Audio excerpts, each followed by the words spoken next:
যোগ্য সাহসী দেশপ্রেমিক লোক ছিল, তাদেরকে এখানে ইনক্লুড করা হয়নি। বারবার বলা সত্ত্বেও তারা এটাকে পরিবর্তন করেনি। এখন মনে হচ্ছে যে তারা একটা নির্বাচনের দিকে ধাবিত হচ্ছে এবং নির্বাচন দেওয়া ছাড়া তাদের কোনো উপায় নাই। সালাম ভাইরা একটা দাবি জানাবে যে এই যে পালায়ে গেল, এই জন্য একটা কমিশন করে কার কার দায় দায়িত্ব ছিল সেই দায় নির্ধারণ করে তাদেরকে স্বৈরাচারীর দোষর হিসেবে শাস্তির সম্মুখীন করা। স্টেবিলিটি, দেশের শান্তি, দেশের উন্নয়ন।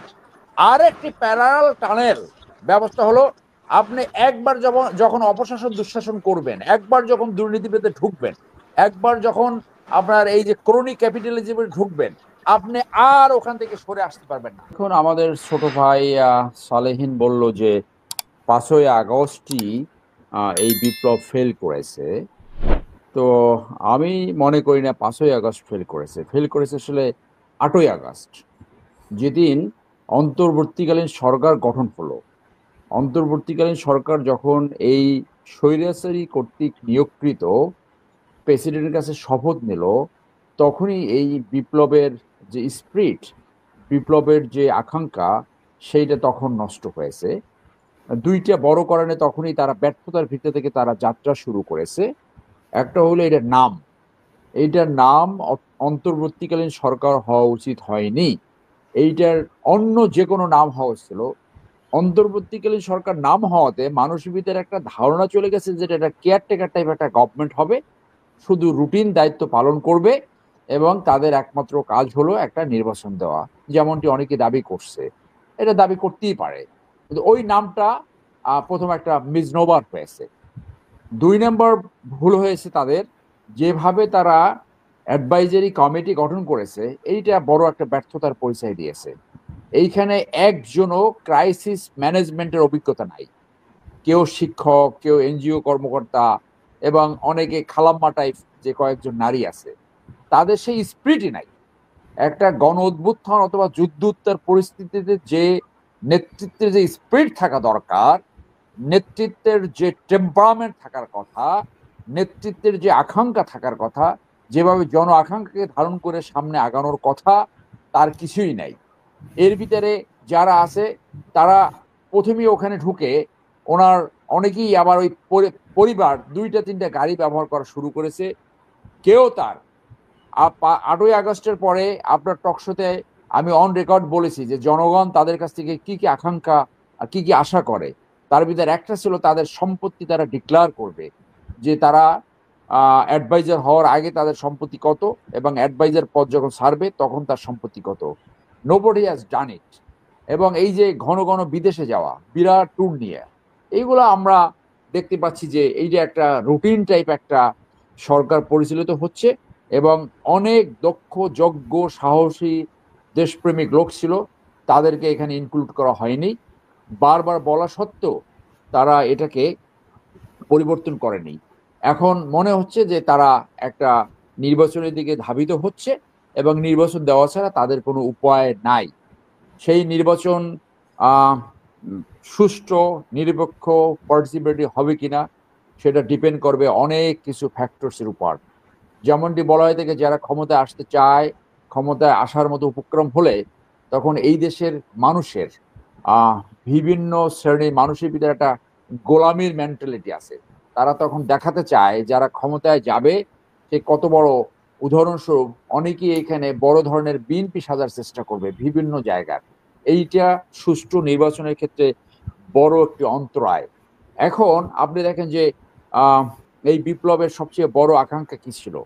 বড় আকাঙ্ক্ষা ছিল এমন একটি রাজনৈতিক ব্যবস্থাপনা যেখানে আর কোনোদিন মাফিয়াতন্ত্র সৃষ্টি হবে না, যেখানে আর কোনোদিন স্বৈরতন্ত্র সৃষ্টি হবে না, যেখানে আর কোনোদিন লুটেরা তন্ত্র সৃষ্টি হবে না, যেখানে আর কোনোদিন এই গড মাদার সৃষ্টি হবে না, যেখানে হাসিনা সৃষ্টি হবে না, যেখানে তারেক সিদ্দিকী সৃষ্টি হবে না, যেখানে নসরুল হামিদ সৃষ্টি হবে না, যেখানে ওই যে একটা লোকের নাম এখন কেউ বলে না, ওই যে অর্থমন্ত্রী ছিল শেষে, কি জানি, লোটাস কামাল, মানে অর্থনৈতিক সেক্টর ধ্বংস করে চলে গেছে, এরকম নাম বলে সবার নাম চলে আসবে। এবং তাদের রাজনীতি ছিল কিভাবে জনগণের সম্পত্তি লুট করা যায়, কিভাবে জনগণের সম্পত্তি বিদেশে পাচার করা যায়, কিভাবে ভোগবাদীতে লিপ্ত হওয়া যায়। আওয়ামী লীগের এক্সেপশন ব্যতীত তাদের রাজনীতি ছিল কে কার চেয়ে বেশি লুট করতে পারে, আর একটা কিভাবে পালানো যায়। যে এই যে পালিয়ে গেছে, দেখেন কত কত মানে দক্ষতার সাথে পালিয়ে গেছে। এবং এখন তো আমরা জানলাম যে কাউয়া কাদের আরো অনেকদিন ছিল। সেই জন্য আমি আরেকটা আলোচনায় বলছি, আপনারা এই আলোচনায় বলছি, যারা পালিয়ে গেছে, এই যে গণহত্যাকারী তারেক সিদ্দিকী, গণহত্যাকারী মুজিব, গণহত্যাকারী আকবর সহ এই যে নসরুল হামিদ, এই যে হাসনাত, কুমড়ো পটাশ হাসনাত, তারপরে এই যে ছাগলের হাসান, এরা কিভাবে পালাই গেল, এখন যে আবার ওইখানে তারা কথা বলতেছে।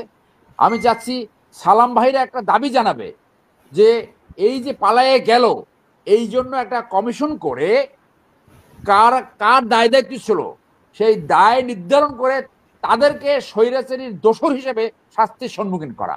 আমি মনে করি বড় দল হিসেবে এইটা বিএনপির ইমিডিয়েটলি একটা দাবি জানানো উচিত যে 5 তারিখের পরে এই স্বৈরাচারীর দোষর এবং স্বৈরাচারের ডাইরেক্ট যারা গণহত্যা সহ বিভিন্ন মানবতা বিরোধী অপরাধ করেছে তাদেরকে পালায়া যেতে কারা সহযোগিতা করলো। নাগরিক হিসেবে আমি এটা জানতে চাই, এটা আমার অধিকার। নির্বাচন হোক, যখন হোক। আর এই সরকারের আর একটা বড় ব্যর্থতা হলো যে তারা গণহত্যা এবং নিকৃষ্ট যে দুর্নীতিবাজ তাদেরকে কতটুকু বিচার করতে পারবে আমার সন্দেহ রয়েছে। তাহলে এই যে আমরা প্রোক্লেমেশনের কথা বলি, সেই প্রোক্লেমেশনের মাধ্যমে কি করতে পারতো, আপনার মিনিমাম 50টা ট্রাইব্যুনাল করতে পারতো।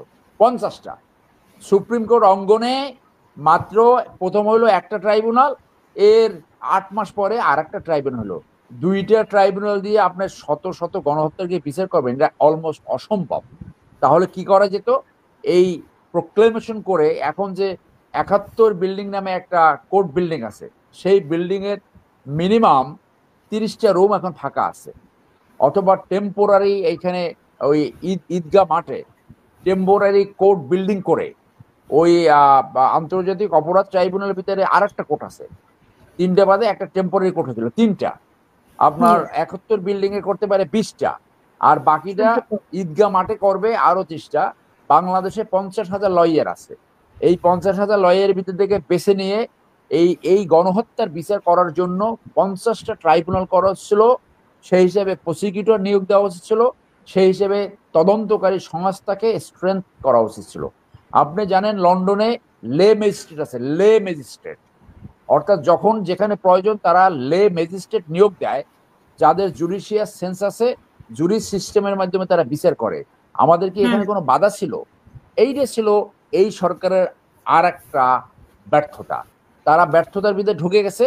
দে হ্যাভ অলমোস্ট ফেইলড। তাদের এই যে জাতি গঠনের, জাতি বিনির্মাণের যে একটা সুযোগ আসছিল, সেই সুযোগটাকে সম্পূর্ণভাবে নষ্ট করেছে। ভবিষ্যৎ বাংলাদেশ কোন দিকে যাবে, ভবিষ্যৎ বাংলাদেশ এই জন আকাঙ্ক্ষার বাংলাদেশ থাকবে কিনা, ভবিষ্যৎ অভ্যুত্থানের আকাঙ্ক্ষা মিট আপ হবে কিনা, এই পুরোটা নির্ভর করবে যারা নির্বাচিত হয়ে আসবে। অ্যান্ড মোস্ট লাইকলি এইটা বিএনপির ঘাড়েই এখন সবচেয়ে বড় চ্যালেঞ্জ এবং অপরচুনিটি। তারা এই জন আকাঙ্ক্ষা ধারণ করতে পারবে কিনা। মনে রাখতে হবে, রাজনীতিতে 2টা প্যারালাল টানেল থাকে। একটি টানেল হলো, শেষ করছি, একটি টানেল হলো সুশাসন, ন্যায় বিচার, গণতন্ত্র, ন্যায্যতা, একদম শুরু থেকে। এর কোনো ব্যত্যয় ঘটতে পারবে না।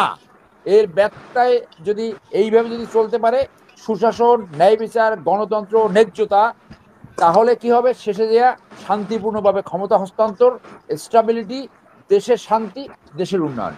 আর একটি প্যারালাল টানেল ব্যবস্থা হলো, আপনি একবার যখন অপশাসন দুঃশাসন করবেন, একবার যখন দুর্নীতিতে ঢুকবেন, একবার যখন আপনার এই যে ক্রনিক ক্যাপিটালিজমে ঢুকবেন, আপনি আর ওখান থেকে সরে আসতে পারবেন না। এই যে অপশাসন দুঃশাসন, শেষে আরো বেশি দুঃশাসন, শেষে স্বৈরতান্ত্রিকতা, শেষে ফ্যাসিজম, এবং আলটিমেট রেজাল্ট হলো পতন, আওয়ামী লীগের পতন। সামনের শাসন ব্যবস্থা, সামনের নেতৃত্বের উপরে এই চ্যালেঞ্জ যে তারা প্রথম টানেল যেটা, তারা সুশাসন, ন্যায় বিচার বজায় রাখবে, গণতন্ত্র বজায় রাখবে, জন আকাঙ্ক্ষা ধারণ করবে এবং শান্তিপূর্ণভাবে ক্ষমতা হস্তান্তরের পথ রুদ্ধ করবে। তাহলে বাংলাদেশে একটা স্টেবিলিটি আসবে, বাংলাদেশে গণতন্ত্র প্র্যাকটিস হবে, বাংলাদেশে মানুষ শান্তিতে থাকবে। এবং যারা আমার আমার আমার দল গঠন করতে চায়, মানে আমার ব্যক্তি, সব জায়গায় আমার লোক লাগবে, তাদের মনে রাখতে হবে আমার লোক কোনোদিনও পতনের সময় কাউকে ঠেকাতে পারে নাই। আমার লোক কখনই পতনের সময় কাছেও আসে না, পাশে আসে না। ওদের কাজ হচ্ছে লুটপাট করা, টাকা পাচার করা। দক্ষ, যোগ্য, সৎ লোককে সামনে না আনলে শুধু চাটুকার, দলদাস এবং গোলামদের দিয়ে যারা দল পরিচালনা করলে ওইটা অন্তর্নিহিতভাবে পতনের কারণ হয়ে দাঁড়ায়। আমরা মনে করি ভবিষ্যৎ নেতৃত্ব এগুলো সব বিবেচনায় নিয়ে রাষ্ট্রকে সঠিকভাবে নেতৃত্ব দেবে, সেইটাই জনগণের আশা এবং আকাঙ্ক্ষা। ধন্যবাদ।